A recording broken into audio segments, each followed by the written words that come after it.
like a lot of things that Dan Quinn said, that made a lot of sense to me, and I like the way he laid it out, it's like having to defend 2 plays, and I'd never really thought about that from the perspective of your initial window of your 2.3 seconds or whatever, but then his ability to roll out. And, I know they'll protect the quarterback to no end, but that play doesn't just stop because he rolls out. Like, you have to keep trailing that receiver the whole time. You have to watch for him running up the field, which the Cowboys have shown they are susceptible to the by design or not late quarterback scramble. Yep. And so that could hurt right there. Yeah, I mean, I think that this will be, regardless of how Arizona's struggling, and they are no doubt about it struggling. Yep.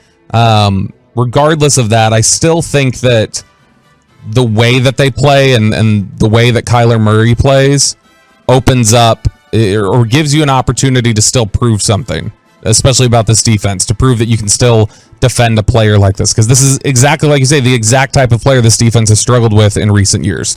I mean, even it doesn't even have to be a Kyler Murray. They make Jeff Driscoll and Mitch Trubisky look like Kyler Murray at times. But it is interesting. I was looking at this. I was just looking through some numbers here.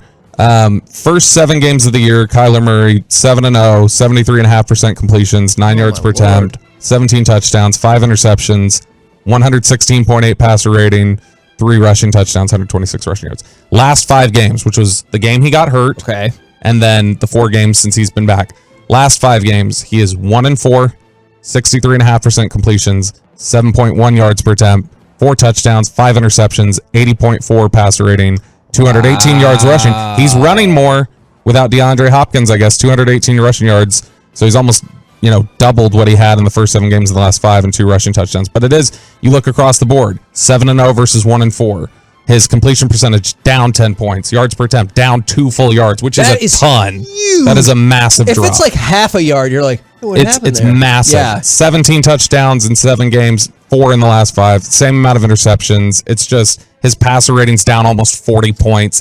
He's struggling. And that's why I know this isn't the point of the segment, but that's why I'm sure you've already prepared yourself for this. I've prepared myself for this as well. People are saying, and we've got a Michael Irvin clip about this, people are saying that this is like a big game or a statement game. I think if the Cowboys win, people will just diminish the importance of this win as well. And I'll be like, that's cool. They're 12-4. Oh, yeah. I mean, it's funny. Everybody was like, the offense needs to get back on track. Need to do it. And then as soon as they got back on track this week, it's like, you were playing Washington. It's like, okay, well, you'll never be happy then. Well, guess what? They scored more points than any team in the NFL this year. So I mean, that's the point I keep making is they've played plenty of banged up teams over the last 40 years and plenty of teams that were shorthanded and there was a giant talent disparity and they still hadn't scored 56 points in 40 years. Yes, and that's why I'm encouraged. Look, and if people think that they're just going to wash out in the playoffs, like, rock on. You feel whatever the way you want to feel is. I want the Cowboys to have the most advantageous road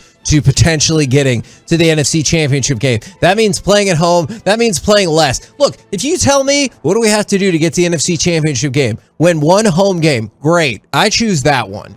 This is funny. I got that idea of them getting bounced early in the playoffs. I was talking, Sean brought this up yesterday, I think, when I was doing my hit with them, was that he said that he anticipates if they were to get bounced first game of the playoffs, that he can already hear the narrative that it's Kellen Moore and Dan Quinn were distracted and everything like that. Gross. I go the other way, and so I want to know which side do you think goes. I think if they were to lose in the first round, I think the narrative from fans becomes, this is McCarthy's fault. We got to make sure he's not here next year to do this, so we got to save one of these coordinators, fire him, and preserve our coordinators. That's what I think the narrative becomes from fans.